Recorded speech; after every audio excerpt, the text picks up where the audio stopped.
Like, I can't remember the last time the franchise has been in a spot like this heading into a season. It wasn't 1991 that everyone always talks about. That was a year that they were not expected to do well. That would have been maybe the year after that, and they fell apart.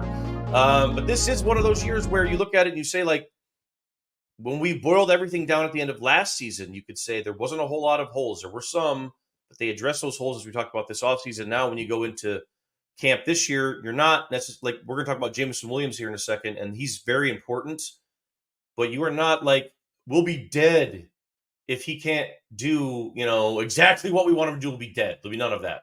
That's not a thing. There's no one person really on this team, with the exception of a handful, that are irreplaceable. And I think that's why the Lions are viewed as one of the teams to beat right now. That's why that's legitimately a thing, because it's not just they have star power or a couple guys that can change the game.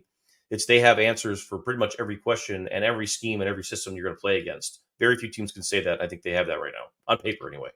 They absolutely do. And it's funny, like, we're at the point of the offseason where, all these top 100 lists are coming out and teams are ranking like collective young talent for teams.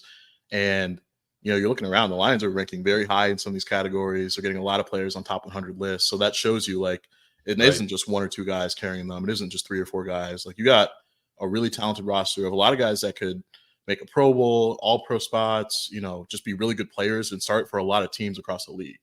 I don't know how often you've been able to say that about the Detroit Lions. I haven't been covering this team for too long, but to see the turnaround just a couple short years here has been pretty remarkable. And I think training camp will kind of highlight that as well.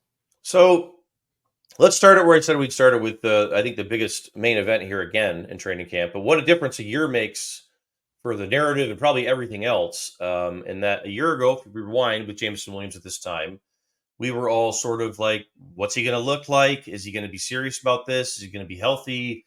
How's this all going to go? And we got mixed results, as everyone remembers. He did not add a lot of weight. I thought he was serious about it, but he was not ready to compete mentally, I don't think, at the level that he needed to be. He got hurt again, goes away, and then was a different human being when he came back. So now it's, for the first time, you're seeing a guy come in after a good summer, after everything else, after, there's been nothing said otherwise. And unless we get a shocker here on Wednesday, like that's the situation you're walking into. So he's now going to be expected. And we saw it in spring, Colton, did we not? We saw a guy who was more focused, was ready to go, and was more importantly, was in tune with Jared Goff. So I think it's fair to say, if you're going out there watching practice, you should expect to see Jameson Williams doing something a little bit if you're going out there on one of those practice days, right? I mean, like, that's the expectation right now, I think, for him going out there. Maybe not to be like Amon-Ra every day, because he's out there making plays a little on every drill. Yeah. But we need to feel him, right? You need to feel him every day, I think, to some degree. Yeah, no doubt. And, like, I pay attention when coaches hype out guys that they don't previously hype up. Yeah. And I know a lot of fans, especially with JMO, because he's kind of this lightning rod of a player, but a lot of fans are kind of, I've seen some people comment at me like, oh, the coaches are saying the same old things they say about JMO. They hype him up and he doesn't do anything. He has 3 catches for a season. And to me, I'm like, were you paying attention last year, or were we like just watching two different scenarios? Because the coaches were they're like limited. Yeah, they were critical, and they're also limited in their praise for him. Like this time a year ago, they knew that he had to kind of redeem himself after the gambling thing.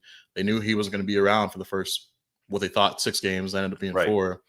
And then he gets hurt like before, what was it, after the first preseason game, a little bit after that. So I don't even know if he made it that far. Yeah, I don't even know if he made it that far. Like, so it was like a couple days of pads, and he got in August. Yeah, as he went down, and all of a sudden, like, all right, that's it. You won't see him again until October. So there wasn't much to hype up. So I'm kind of confused by that narrative going on, and that's why I think like this offseason has been such a different, change of tone. And you kind of saw it a little bit during the season. Like, they're like, okay, he's coming back. He's trying to work hard. We notice it. That was sort of the thing to me that kind of stood out. Like, he hadn't performed yet, but like they were saying that he was taking it a little bit more seriously back then. You saw him blocking in games when he would get in there. You saw him go out all out, max effort. Those little things, I think, were the precursor to what we're seeing now. And now it's this offseason. You got a full kind of schedule on your side, no interruptions. Just go be a dude, be one of the guys. And I think that's what we saw in minicamp and OTAs. Spent all of his time with the first team offense. Was right there next to St. Brown, Laporta, running back to the huddle, talking to Goff. He is one of the guys now. And that was not the case a year ago. Last year, he was practicing with the second team and Nate Sudfeld. He's out there with Goff now. And I think, you do notice this like maturity from him that I haven't seen in the past. Again, he's a lightning rod of a player. I understand you have to see it more than what he's shown so far through his career. But if he does kind of break out this year, I think what we're seeing now is sort of the beginning. And I think that's the Lions would love nothing more for him to be a dude on this team. Absolutely. And the difference, I think, is that what we just talked about, the end of last season was the first time. And when I say the end, I mean like the last several games, including the playoffs, was the first time that we saw Jameson Williams, maybe for the first time in his life as a football player, embrace and totally attack like a substitute role as an underneath reserve player who was not a starter, who was not he was not in the 4-minute offense on every single thing that they did. He was Josh Reynolds' backup who came in and did things that they asked him to do. A lot of it was just blocking. A lot of it was just, remember how many times, Colton, people would bitch? How many times is Jameson going to run that go route? They're never going to look at him. A lot of it was just running people off so somebody else, right? So somebody else could make a play underneath. Yep. Running his ass off and just doing all of the little stuff that nobody likes to do because they've literally told him in no uncertain terms, if you don't think that we'll give all of those sweeps and all the stuff that you're good at to Khalif Raymond because you don't do any other stuff, then you are wrong and you'll be out of here. And that's kind of what, ding, the bell goes off. He took advantage of all that and embraced that role. So now Reynolds is gone. And now you're going to ask him to move up into that, X, Z type role, starting role, and be a guy that's, dependable on third down, a guy that can, his hands are there if you want to make a play over the middle. And those are things that, frankly, we do not know the answer to because he's never been in that situation full time. But the flashes that we've seen late last season and during, springtime stuff, yeah, I think it's fair to be optimistic about where he's at right now. I think that the optimism they're showing as a staff seems to be both merit-based and, we want to keep his confidence up, of course. Yep. But it seems warranted because there's no other signs other than the arrows up with him right now. Right. And I mean, Campbell called him a man on a mission to start, mini camp there. And I think that speaks volumes because they were not saying stuff like this around last year. And I think when you hear stuff like that, it makes you want to watch him even more. I know he was always going to have eyeballs on him, but I definitely tried to study him this spring when we had that access. And he did look like a different player. He was, we see a lot of the go routes and stuff, but he was working stuff over the middle. Right. His hands are improving. I think they are. I really think they are. The focus was there. He made some difficult catches, in traffic, contested catches.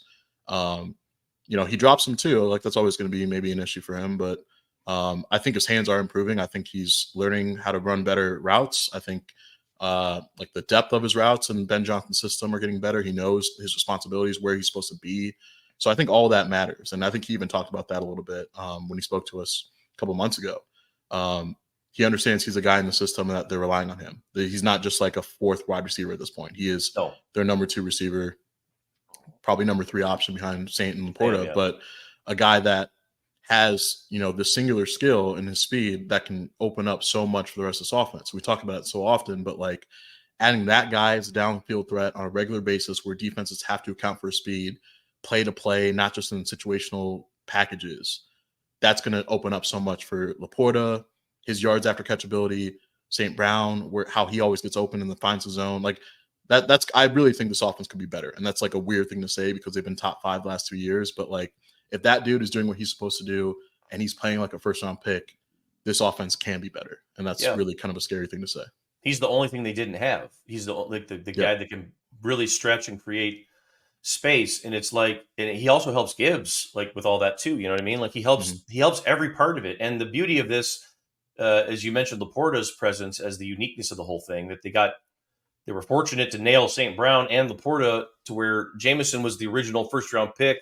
And he doesn't have to be that guy today. He doesn't have to be that guy in this offense. He does have to be a starter who's out there and doing things, and producing. But that's what the next question everybody asks us is well, what's a good year look like for Jameson in terms of stats or numbers? And that's really difficult, I think, because you have 2 guys that are super high volume catch guys in St. Brown and Laporta, who, they could combine for 200 catches and no one would be shocked, right? Those are 2. Gibbs is going to catch 70 passes. There's not a lot. I don't think Jameson is going to have a super high number of catches, but the thing you're going to want to look at is, yards per target, how many touchdowns, big plays. He is the big play guy and the guy that creates space and stretches. and has to occasionally, like Josh Reynolds was able to do, deliver over the middle, be there on 3rd and long, and make tough catches, which he has improved at. I agree with you. I thought his hands got stronger, not all the way, but there were a couple times where we saw him bend back and make like really acrobatic plays that we all projected he would be able to do when he left Bama. So there's been nothing to say anything bad about Jameson Williams and all the hype. I know people get nervous, but like I get why they get nervous, but it really has been a good summer for him. There's really no other way to say that. And I am very excited to watch him. I think everybody is. Everyone that goes out there, I think he's probably going to get the biggest pop if he comes out there and does what people are hoping, right? When the fans come out. I think that's going to be a good, cool thing. He'll get the crowd going for sure. Yeah, with a couple of deep balls. So. Yeah. And going back to like expectations for him, I guess stat wise, I know people expect 1,000-yard seasons from him because he's a first-round pick. To me, it's like if he gets 50 to 60 catches. Oh man, that would be awesome. 800 maybe yards. Yeah. And then they're like he's averaging like 17 yards per catch or something like that. And he's got some big playability and rushing. Explosives are there, and they use him in the run game.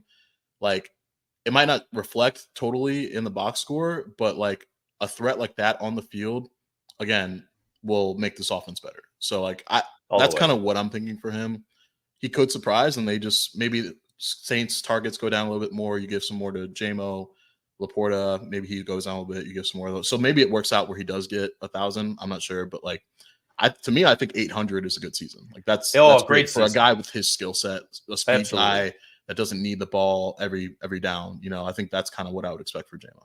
Because, and I would say why this is a great season, because he's the only guy that we just mentioned, and all those skill guys, other than maybe Laporta, who will make, when he's doing what he's supposed to do, he will make every single person on the field with him better, just because of he's got the ability to stretch and do things that other people at his position cannot do. Laporta has some of that too, but not as much as Jameson. As we've seen, like when he jet boosts it a couple times in the playoffs, it was holy shit, like what's happening here, Yeah. And late last season.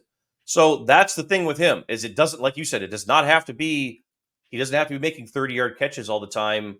Somebody else can make a 30-yard catch because he's bringing a safety with him, or they're freaking out about whatever, right? Like, or motioning across and everyone's freaking out about that.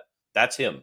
I was going to say, like, if you're really hung up over the 200 yards that he doesn't get, if he's stuck at 800, he'll probably be creating 200 yards for, like, Saint and Laporta. Yeah. And, like, that's the difference with Jamo. That should be a good stat, like, just a yards created stat for receivers. But he would be in there. That's I think that's how they're going to use him. I think it's a great role for him. That's not, like, a super high-pressure role. And maybe he'll outperform. We'll see. But I think he's in a good spot.